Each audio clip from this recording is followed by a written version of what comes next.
guys, it's Madison here today. Today, I'm going to talk about that I got a new dog.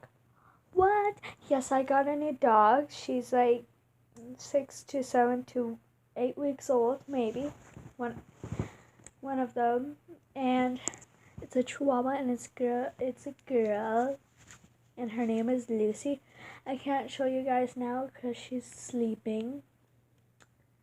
But I got a new dog, and last video, sorry if I was a little bit weird, but I was hurrying to get that dog, so that's why.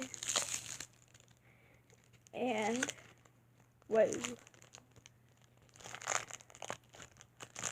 And dog Lucy, she